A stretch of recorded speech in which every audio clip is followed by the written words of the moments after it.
Bonjour à tous. Alors, bonjour à tous, merci d'être là aujourd'hui. Et aujourd'hui, on va parler de blockchain, cette technologie dont tout le monde parle, mais que personne ne comprend. Alors, très simplement, je vais vous parler de 4 concepts et des liens qui régissent entre elles, qui sont la compréhension, la confiance, la puissance et la responsabilité. Si vous retenez un de ces concepts et un de ces liens, moi j'ai réussi ma présentation. Si vous retenez les 4, c'est champagne ce soir. Alors, très simplement, la blockchain, ça commence en 2009, quand Satoshi Nakamoto, un alias anonyme dont on ne connaîtra jamais l'identité, décide de créer un système de cash en ligne qui ne dépend d'aucune monnaie d'État. Et pour ça, il crée le Bitcoin, qui est sulfureux et dont tout le monde parle. Pour faire marcher le Bitcoin, il a besoin d'une base de données qui est robuste, qui n'a pas de point d'origine puisqu'elle ne dépend d'aucune autorité, d'aucun État. Et il crée la blockchain, qui en soi est un système où tout un chacun, vous comme moi, comme tout le monde, peut mettre sa puissance de calcul, son ordinateur, au service de la blockchain et sécuriser les transactions en allouant cette puissance de calcul. Et c'est comme ça que la blockchain est née. Alors, vous n'y comprenez rien. Et moi non plus des fois. Mais en fait, il y a un seul fait que je veux que vous compreniez. C'est que ça fait 10 ans que la blockchain existe. On l'a attaquée par tous les bouts depuis 10 ans et on ne l'a jamais mis en défaut. Et c'est pour ça qu'on peut lui faire confiance.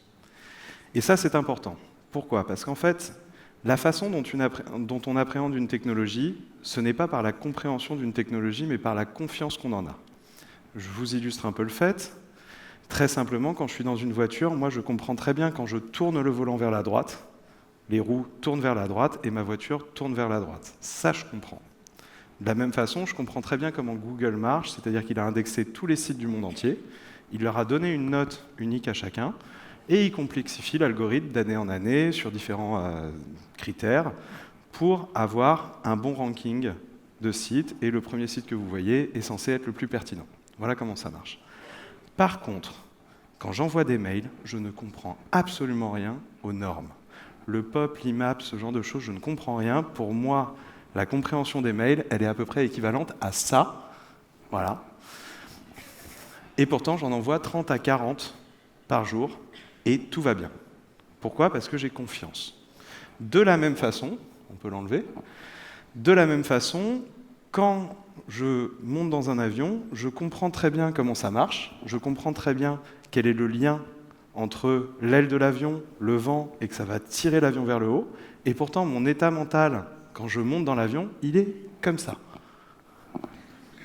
Je me sens vraiment pas bien. Pourquoi ? Parce qu'il y a un pilote. Merci. Et donc en fait, tout ça, c'est une question de confiance sur les technos. C'est-à-dire qu'en fait, quand vous utilisez une technologie, vous n'êtes pas obligé de la comprendre, et d'ailleurs, dans la majorité des cas, vous ne la comprenez pas. Par contre, vous lui faites confiance. Et vous utilisez une nouvelle technologie quand il y a de plus en plus de personnes autour de vous qui l'utilisent, quand vous avez le plus de témoignages favorables autour de vous qui l'utilisent, ou quand vous n'avez simplement pas le choix, parce que votre société vous l'impose, ou parce que les process font ce qu'ils font. Et c'est ça, le principe de l'adoption de la technologie. Donc, le vrai problème, ce n'est pas de comprendre comment marche la blockchain, mais pourquoi on est en train de mettre en place la blockchain et quelle est la confiance qu'on a sur les systèmes analogues. Alors, la confiance, si vous voulez, on peut l'illustrer très facilement. On a tous un souvenir, tous, chacun individuel, mais qui revient pour tout le monde à la même chose. C'est le jour où vos parents ont enlevé les petites roues du vélo et que vous avez avancé. Vous ne saviez pas du tout comment vous alliez tenir, mais vous aviez confiance dans vos parents, et vous avez avancé, vous avez fait 20 mètres, et après vous êtes tombé, parce que voilà, on tombe toujours la première fois, mais vous y êtes allé parce que vous aviez confiance. Et aujourd'hui, si on prend un système analogue à la blockchain, dans lequel vous évoluez tous, le système par exemple économique, la confiance, on va la résumer très très simplement. Dans le système économique, la confiance, c'est la différence entre deux objets assez faciles et qu'on connaît tous. C'est ces deux objets-là. Alors pour ceux qui sont loin, je vais l'illustrer. Alors, à ma gauche, on a $1. On connaît le dollar. À ma droite, on a 100 bolivars vénézuéliens. La différence entre les deux, c'est la confiance. C'est-à-dire que 1 dollar, on sait ce que ça vaut, le monde est indexé sur le dollar, tout va bien. 100 bolivars vénézuéliens, ça ne vaut plus rien. Ça vaut tellement rien que pour vous illustrer la valeur d'un bolivar vénézuélien, je vais vous montrer ça. Voilà. Là, on a des Vénézuéliens qui ne sont pas bêtes que tout le monde. Ils ont trouvé une nouvelle utilisation à leur monnaie. Et ouais. On en est à là sur un système. Et ça vous explique bien qu'un système en crise, ça peut très très vite basculer sur des systèmes classiques. C'est-à-dire que si je reprends mon portefeuille aujourd'hui, qui est un peu l'expression de ma vie, dans mon portefeuille, j'ai des cartes bleues qui me permettent de payer. J'ai aussi du cash. Alors, c'est des vrais faux billets. Voilà. Et j'ai ma carte d'identité qui est là. Voilà. Lors d'une crise financière, économique, enfin voilà, qu'est-ce qui se passe? Ça. En fait, lors d'une crise financière, au départ, c'est l'économie qui vacille. Ensuite, c'est la banque et les distributeurs de billets, donc vous ne pouvez plus toucher à votre carte d'identité, je vais l'éteindre. Et ensuite, j'ai pas envie d'avoir de problème avec le système d'incendie. Et ensuite, à la fin, si on n'arrête pas une crise, en fait, c'est l'État qui va même faire défaillance et votre identité, vos preuves de résidence, etc., elles n'existeront plus. Et ça illustre très bien un vrai problème de nos systèmes actuels. C'est que nos systèmes actuellement n'ont jamais été aussi fragiles. Il ne suffit que d'une pichenette à l'heure actuelle pour faire basculer un système.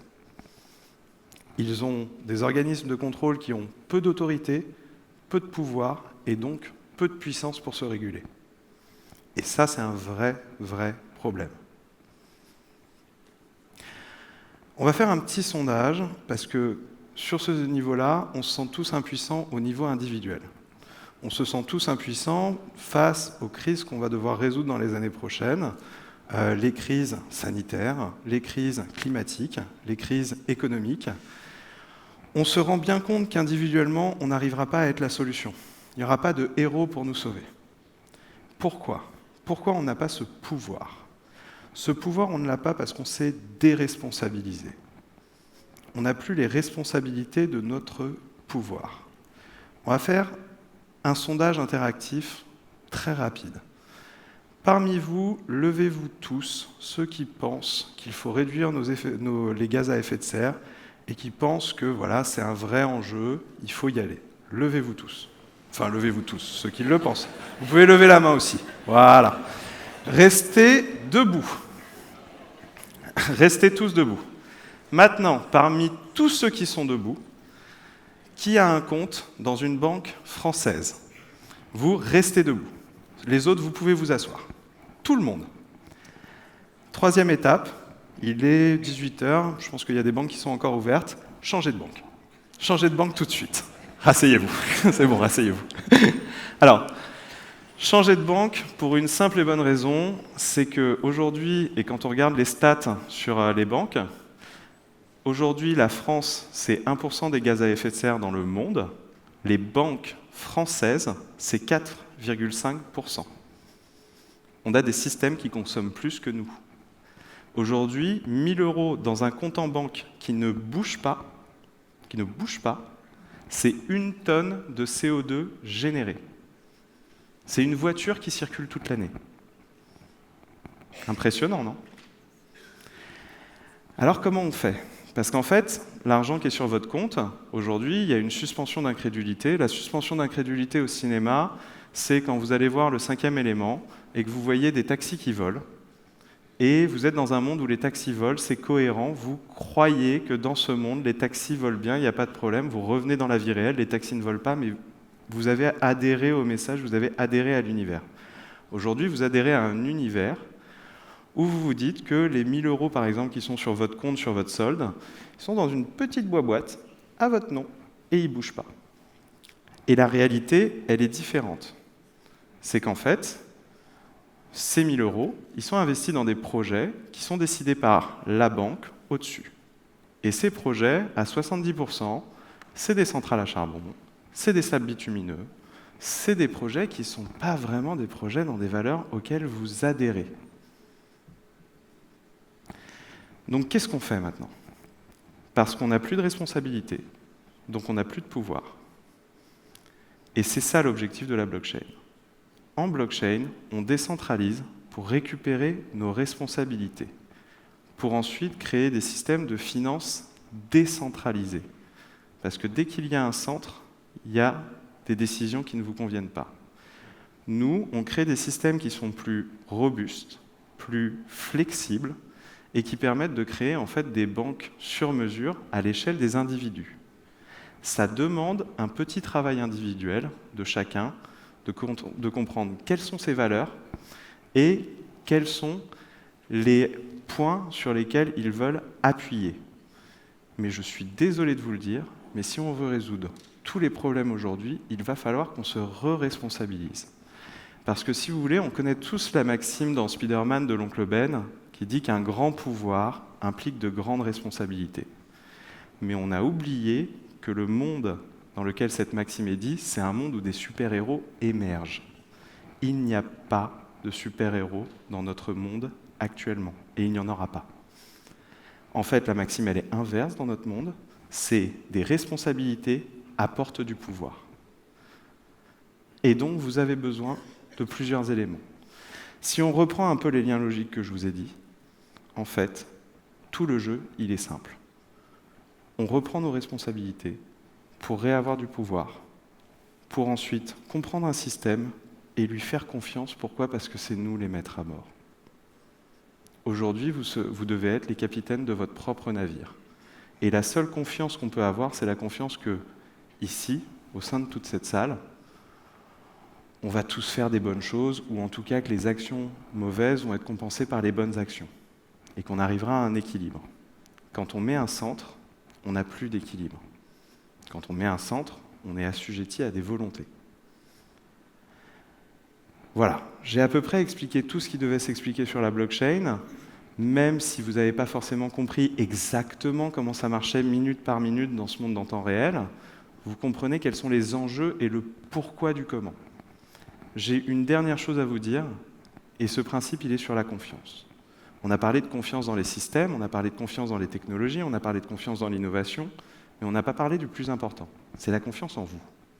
En fait, aujourd'hui, vous devez avoir confiance en vous. Personne ne le fera à votre place. Vous devez avoir confiance en vous parce que vous allez devoir faire des pas vers l'avant. Et les pas vers l'avant, si vous n'avez pas confiance en vous, ce sont des gadins.